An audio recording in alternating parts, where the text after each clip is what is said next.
शतरंज के खेल में सिर्फ अपनी चाल नहीं देखी जाती, बल्कि दूसरों के भी चाल का अंदाज़ा लगाया जाता है और अंदाज़ा लगा करके पहले से ही तैयारी रखनी होती है। और ऐसा ही कुछ कुछ राजनीति में भी होता है।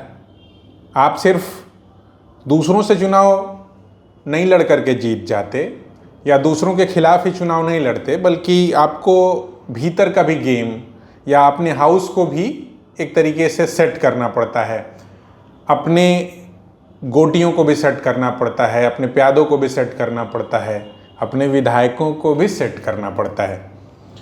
बिहार के भीतर राज्यसभा की वोटिंग हो रही है, मतदान जारी हैं। तमाम माननीय जो है सुबह से ही कतार में लगे हुए थे। आपने देखा कि पिछले 5-7 दिनों से जिस तरीके की गहमागहमी है, जब से ही सीएम नीतीश कुमार ने या सीएम नीतीश कुमार की ओर से ये घोषणा हुई, ये खबरें निकल कर के आई कि वो अब राज्यसभा की ओर जाएंगे और नॉमिनेशन उन्होंने फाइल किया, तब से ही तरह तरह से कैलकुलेशन लगाए जा रहे थे। कयासों और अटकलों का और अफवाहों का बाज़ार जो है वो गर्म है ही है कि कौन किसके पाले में। आपने देखा होगा कि मॉक ड्रिल हो रही है, मॉक पोल हो रहे हैं। हर खेमा अपने खेमे को सुरक्षित रखने की बढ़ चढ़ करके दावेदारी कर रहा है। नेता प्रतिपक्ष तेजस्वी यादव जिस MIM को या उनके पॉलिटिकल पार्टी के तमाम नेतागण जिस MIM को बीजेपी की बी टीम कहते थकते नहीं थे, उनके दावते इफ्तार तक में पहुंच गए तेजस्वी यादव। कोशिश थी कि एक सीट किसी भी तरीके से वो जीत लें, एक साइकोलॉजिकल एडवांटेज तो कम से कम वो हासिल ही करें, उनका खेमा हासिल करें, महागठबंधन हासिल करें।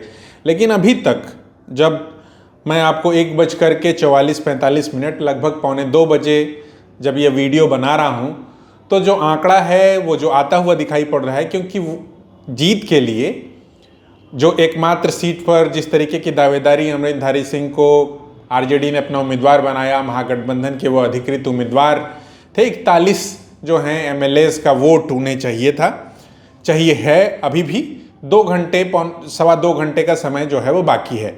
लेकिन जिस तरीके की तस्वीरें या जिस तरीके के सूत्रों के हवाले से खबरें आ रही हैं, वो लग नहीं रहा कि महागठबंधन जो है बिल्कुल, अगर अंतिम में कहीं खेल पलट जाए तो पलट जाए, लेकिन अभी तक आ रही खबरों के हिसाब से, सूचनाओं के हिसाब से वो मामला पलटता हुआ नहीं दिखाई पड़ रहा। जैसे हम अपने दर्शकों के लिए, पाठकों के लिए ये आंकड़ा जो है वो पहुंचा दें कि महागठबंधन के पक्ष में 37 वोट डालने आए हैं अब तक। 41 वोट हैं कुल, हमने आपको पहले से ही बता रखा है। RJD के 25 MLA हैं, जिसमें से 24 जो हैं वोट डाल चुके हैं। MIM के 5 कैंडिडेट्स जो हैं और विधायक जो हैं वोट डाल चुके हैं। माले के 2, CPM के 1, BSP के 1, उन्होंने तो जाहिर किया अपने सोशल मीडिया अकाउंट्स के माध्यम से कि किस तरीके से वो सांप्रदायिक ताकतों के खिलाफ और धर्मनिरपेक्ष ताकतों के साथ हैं। और कांग्रेस के 3 विधायक, हालांकि इसमें अभी किसी ने क्रॉस वोटिंग कर दी हो तो वो भी एक चीज़ देखने वाली होगी। तो ऐसी स्थिति में दिख रहा है कि भाई महागठबंधन को सिर्फ 37 वोट मिले हैं और NDA को 38। ऐसे भी 4 विधायकों के एब्सेंट होने की स्थिति में जीत के लिए 41 की बजाय सिर्फ 40 विधायकों की ज़रूरत होगी। तो अभी 2-2.25 घंटे बाकी हैं और बिल्कुल अंतिम में कुछ चीज़ें बदल जाएं, मगर आप देख रहे होंगे कि सुबह से ही 9 बजे से ही मतदान जारी हैं और सत्ता पक्ष के तमाम विधायक जो हैं वो वोट कर चुके हैं।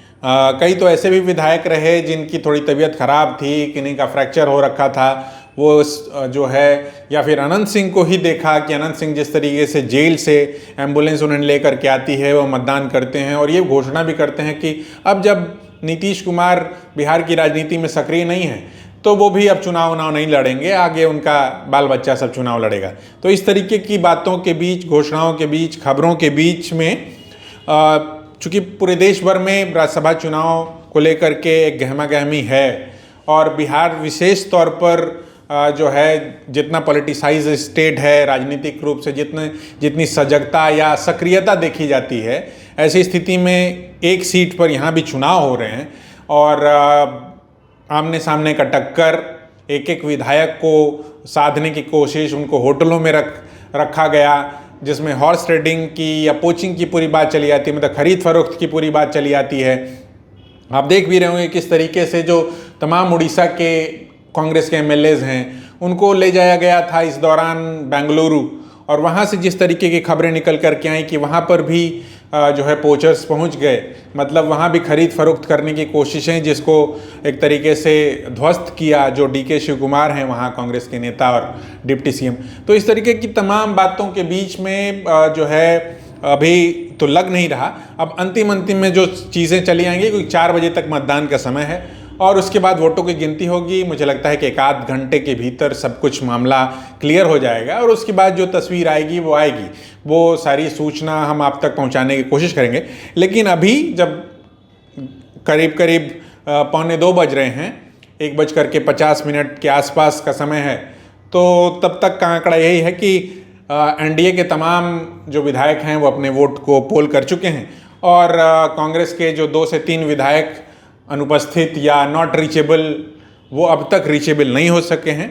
तो इस तरीके की तमाम सूचनाएं आप सभी लोगों तक पहुंचें। thefollowup.in, like, share and subscribe. www.thefollowup.in